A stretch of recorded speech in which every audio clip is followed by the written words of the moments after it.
guys, King of Charmers here to be your judge, your jury, and your analyst. And today I bring to you the top team for the Little Jungle Cup. This was the top/best team made by someone. They broke it into pvpoke.com, and despite having a ridiculously high threat score of 746, it is very powerful and managed to ride its way to the top. But it's actually not that, there's not much of a difference between this team's effectiveness versus the one below it. It's literally like 0.5% or something like that, or like 0.5 as far as score goes.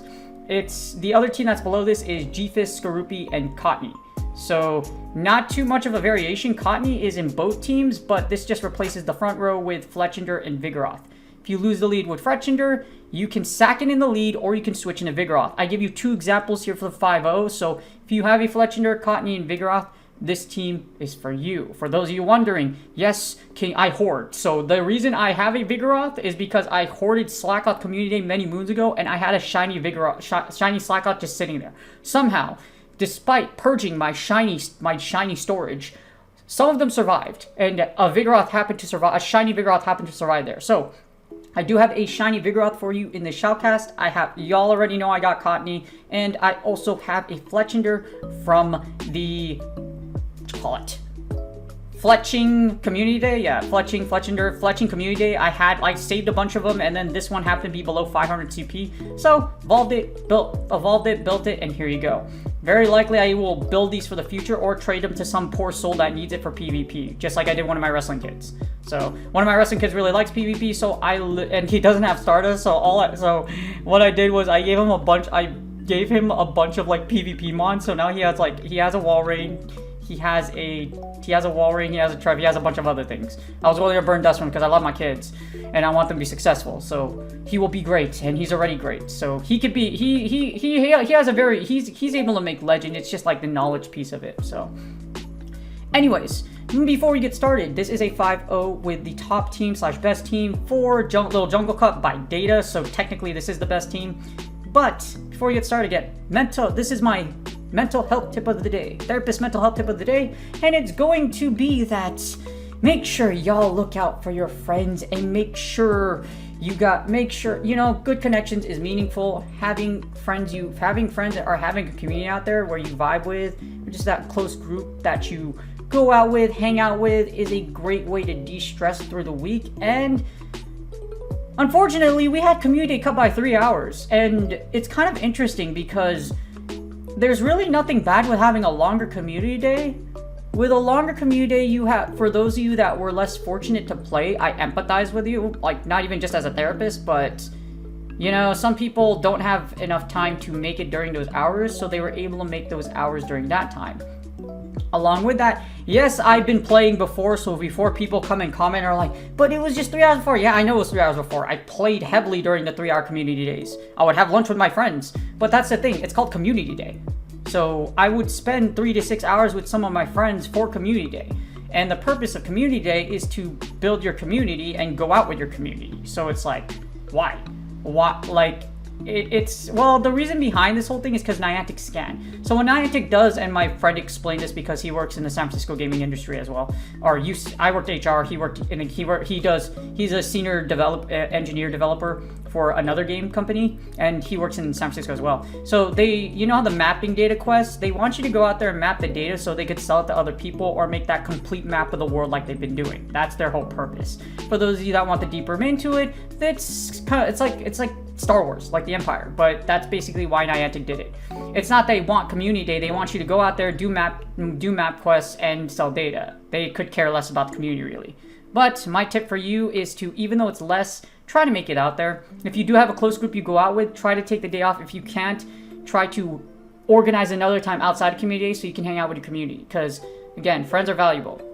When you have depression, when you are anxious, you're stressed the unholy hell out, very often many people don't have a therapist to talk to, but your friends are there and your friends can help you, and having meaningful connections also prevent suicide. It's also prevent suicide as well as give you connection so that you don't actually commit suicide. This is a thing. When you do suicide or crisis training, or this is just one of the programs, and because I'm assist trained, applied suicide skills intervention training. That's basically what it's called, long acronym. But a lot of what connects you to this world are the connections you have. If you have no connections, why are you alive? So if you have someone that's suicidal or in crisis, generally what you do, or at least the program I'm trained in, or just in general, if this makes sense, what keeps you tied to this world? And plenty of you have things. If you're watching my video, you probably have something tied to this world. So please stay healthy, stay wonderful, and if something's wrong, go seek help from a mental health professional. That not your random Joe influencer. But yes, go out there, see if you can get services. Insurance does offer service, might be able to get the service you need if you do have insurance. Or there's nonprofits out there. Anyways, that's a pretty long intro, but anyways, hopefully you take that advice. Hopefully you guys have a wonderful community day 2 weeks from now. And this is the top/best team for Little Jungle Cup with a 5-0 to get started. Alright, here are the battles. So yes, this is a 5-0 with the top team. And first I get me gusta me happy. I like to be I want to be happy too. I don't know if go battle league's the answer though. And speaking of the answer of liking, we actually lose this lead. Nidoran outpaces Fletchinder to body slams. So you see here, I'm about to get 1,000 pounds of Nidoran Female. Well, actually, I don't know how much Nidoran Female weighs. All you see I'm gonna do here is I'm gonna go for the Flame Charge. The idea here is to get a Flame Charge, break shields, and do chip damage. So chip damage as much as I can with the fast moves, because I'm going to shield this body slam. I'm going to try to do as much damage as possible. Essentially, I'm just sacrificing Fletchinder in the lead. That's all I'm really doing here. So as you hear, we're going to get the defense fall because of Poison Fang. I don't know why my opponent didn't power Poison Fang before and hit me with Body Slam, but it's to do more damage because Body Slam does more damage than Poison Fang. But with Poison Fang, you get stats, so I'm so confused. As you see, I'm going to let Fletchinder go, and I'm going to send in Vigoroth and get all this energy advantage. That's two ways you can play it out. Either you switch out into Vigoroth right away, or you're going to just sacrifice Fletchinder in the lead and send Vigoroth, get a bunch of energy right here, and body slam your way to victory. As you see here, I'm going to be able to actually get the full farm down on this Skarm. I plan to farm it down completely, beat the unholy crap out of it. You know, it's like the ground pound in MMA. For those of you that follow MMA, there's some great grapplers out there, and great ground pounders like Randy Couture, Habib Nurmagomedov, and they're freaking UFC champions, and they bleak the unholy crap. And I misplay terribly here. I should have fired Brick Break. Why didn't you fire Brick Break, Kinkatronimus? I don't know why, because as you see here, they don't shield it. I'm like, wait, what? So I'm like, oh, well, it doesn't really matter at this point because either way, I should be able to counter down, and then Cottony is so healthy in the back that I can just charm down for the victory. As you see here, they should blow their energy, and then all we have to do is we're going to set in Cottony. Little Cottonmouth is going to do the 360s doom, you know what I mean? The spinning back kicks, the taekwondo kicks, the tornado kicks of death. Well, it's not that epic. I'm trying to make it epic here, but let's be honest here. It's a charmer, okay? And I'm actually using the wrong charmer. So for the first battle, I actually use my budget charmer, which is going to be featured in a new video. And all I'm going to do is just going to charm down. There's no way even if they got to a second rock slide, I would barely live with some HP, and then I could just charm down for the victory. That's what I like about Fletchinder in the lead. You can use it to burn down your opponent, literally burn it down to death. You know, like the last Attack on Titan episode where everything's just getting blown up because of Thunder Spears. Attack on Titan is amazing, by the way. And speaking of Attack on Titan, we got the fiery fly. Actually, no Titans can fly, as far as I remember. Actually, no, can one fly? I forgot. I read the manga, something could fly. But we got Spinarak into Fletchinder. We win this lead, so our opponent switches into Jolteon. And my brain is like, why is a Jolteon doing in a little cup? It's actually not a bad idea. So Jolteon does have Discharge and Thunder Shock, but we also have Viggy. So Viggy's gonna punch down this Jolteon, and all we're gonna do is like flying elbow slam, like HBK, the Heartbreak Kid, Shawn Michaels. If you're tired of making me a wrestling reference, it's a pro wrestling reference. For those of you that like pro wrestling, yes, HBK is Shawn Michaels. And for those of you that like flying elbows, we're going to flying elbow / body slam the unholy crap out of this Spinarak. Spinarak is getting to another move. It should be able to take out our Vigoroth. What we're going to do here for Viggy is we're going to send in Fletchinder, and we're going to burn down this Spinarak, and this is pretty much game. We got a whole Fletchinder, and we still have a Cottony. And I'm actually going to try to make this a little more entertaining. I try to catch an Icy Wind here, but at the same time, my Cottony's probably looking at me as like, really, bro? Really, bro? You're gonna sacrifice me to the Swine of Gods? Ice Baking is mighty, but Ice Baking is not mighty when you have two whole Pokemon with HP and you rock, paper, scissors your way to victory, and that's GG's. So, As you see here, Fletchinder is a fantastic lead. You've probably faced a ton of them already in the lead, and this is, yeah, it's really freaking good. We got Fletchinder to Pikachu, and we lose this lead really freaking hard. And my brain is trying to remember, what does Pikachu have as a moveset again? And I'm like, oh, it has Wild Charge. So here's a good example of using Vigoroth as a safe switch. Vigoroth is able to get to body slams relatively quickly, and the only problem is when you see Skorupi.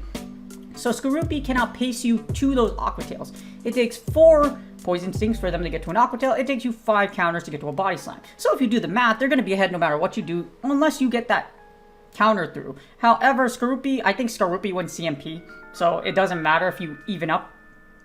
So, but they'll have more energy anyways, so like you'll be -2, you see right here, unless they decide to give up Switch. So as you see this, they let the Body Slam go through and they give up Switch, which I'm like, why would you just give up alignment like that? And they send in Pikachu. Pikachu probably, I don't know, I'm like guessing Thunder Punch, but it's actually going to be a Wild Charge. So Pikachu, the pissed off Pikachu from Ash's Pikachu from the beginning, episode 1 before we start trusting him, just blast its way to victory. I'm going to send in Connie. This Pikachu is -2. Well, actually, yeah, it's -2, but then this charm that went through should KO. Wild Charge shouldn't KO Connie, but my god, that did a lot of damage. And we get a Marshtomp. So this is actually pretty terrible, but because that's a Shadow Marshtomp, it's taking a ton of damage from these charms. And as you see, I sacrificed my Fletchinder to the gods to practice my sack swapping. I'm very good at sack swapping, and as you see here, this serve will take out my Fletchinder, and I should be able to charm down for the victory. My opponent dies with 2 shields, and there's balance in the force. That's a GG's. Oh my gosh, I lost the lead, and I was like, dang, bro. Oof. That's a mega oof. That's a super oof. That is a super oof. But as you see, I'm still goated at sack swapping. No, like, all chill, all body, all sacrifice, except my Pokemon really hate me right now. My Pokemon insurance would legitimately be super high. And we see an Obama Snow in the Little Cup, and I'm like, really, bro? I mean, I would definitely vote for Obama, but like, you know what I mean? Obama Snow, and then we get a Atara, and my brain is just like... And I seriously thought I was in Open Great League for 1 second, and then I saw the CP, and I was like, oh. So as you see, I'm gonna eat the Sky Attack. That seems suicidal, but we should be able to actually charm down just because Dragon Breath is double resisted. So, our Connie Bear lives, we keep alignment comfortably, and we just keep it, you know, keep it rock, paper, scissors. But this battle is actually going to get a little closer than it looks. As you see, we got Fletchinder, and that Golbat has energy advantage. And it's a huge problem, actually. So, as you see here, I'm going to try to Flame Charge. The idea here is to shield everything this Golbat has to offer. The problem is you're going to get to debuff me. Not only that, but I get outpaced to Flame Charges by Poison Fang. So this is actually really difficult for us right now. We're gonna charge up, you know, like Super Saiyan 1. We're gonna go to Super Saiyan 2 right now. And at Super Saiyan 2, unfortunately, my Fletchinder is still not strong enough to take out the Frieza-like Golbat in front of my face right now. And yes, Frieza is actually terrifying, especially Golden Frieza, which could go on par with Super Saiyan Blue, for those of you who don't know the anime references. And, well, unfortunately, we get the simultaneous KO, but this is okay. You want to know why? Because all I have to do in this instance is counter down. One Weather Ball shouldn't take me out because Viggy is decently bulky and we're still in the green. So if this is definitely Weather Ball goes off, and unfortunately, we are able to counter down the Bomb Snow, and our opponent lives by the shield and dies by the shield, as in dying with 1 shield. As you see, this team is incredibly powerful, and... We get a, well, I get a 5-0 with it, but yeah, that was actually a hell of a lot closer than it actually looked, even though we won the lead against Aboma. And then we get Skarmory versus Talonflame for our last match. So my opponent actually lags in this match, and I'm like, they switch into Vigoroth and stop attacking, and I'm like, okay. So I really wanted to see the back row, but my opponent just quits out here. But seeing as I win the lead, and all I have to do is send in Vigoroth for the switch, as long as I align Fletchinder into Skarmory, this is pretty much game. So like, as you see, our opponent actually like quits out and top lefts, and then I get the 5-0. But I still would have likely won anyways because I win lead, I also win switch. So it's like, okay, what else you got for me in the back that can actually beat me? Because there's nothing that in the back that really core breaks me super hard, just because Vigoroth against whatever's in the back is likely going to have a shield no matter what you spin it. And as you see, that's the 5-0. So RPS, I was going to feature another battle, but technically it would have been a 5-0 anyways. I had control of the lead, control of the switch, so unless I royally screw my win condition, then there's no way my opponent could come back. I hope you guys enjoyed this 5-0. Fletchinder, Vigoroth, Safetist, and Codney is the top team in the Little Jungle Cup, and it's really freaking good. And that's GG's. I hope you guys enjoyed the video. That was... Dang, I really enjoyed this team. A lot of energy management, which a lot of is the keys to Little Jungle Cup as far as like keys to victory go. But hopefully this team does help you out. If you're looking to like I mentioned, you can use this, you can kind of give these Pokemon away. Whimsicott, Talonflame. Well, Fletchinder, you don't evolve right into Talonflame, so if you trade this to someone, they can switch their Talon, or they can evolve it during Community Day and then power it up to Talonflame. So they can get that Incinerate for Community Day move. And Vigoroth doesn't have a Community Day move, so you can give these Pokemon to other people, or they could power them up if you want to double move them. That's usually what I do with my little cup Pokemon that I don't really use, is they kind of like, I kind of just like store them and give them to other people. Like I gave one of the little cup Pokemon I built to one of my wrestling kid, to that wrestling kid I told you guys about. Fantastic wrestler. That kid's gonna be a champion, and the future is bright. I didn't know one of my kids really liked Go Battle League, and when I found out, I was like, "Woo! I will train you just like how I coach you in wrestling. I shall coach you to become something great." So, I'm really looking forward to seeing how he hearing how he develops as a battler.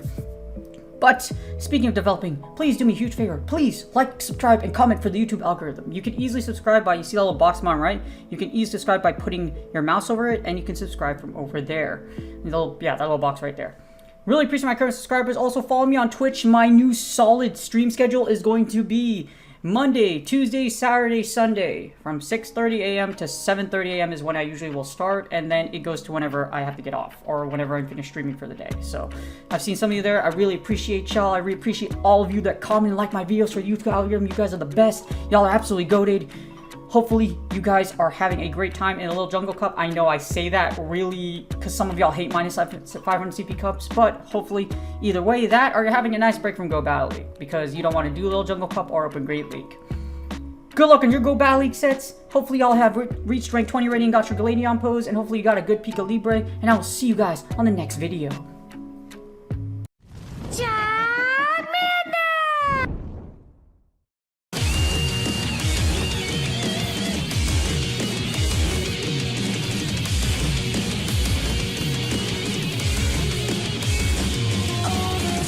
That I made, all the things that I have craved, these are what I could have seen.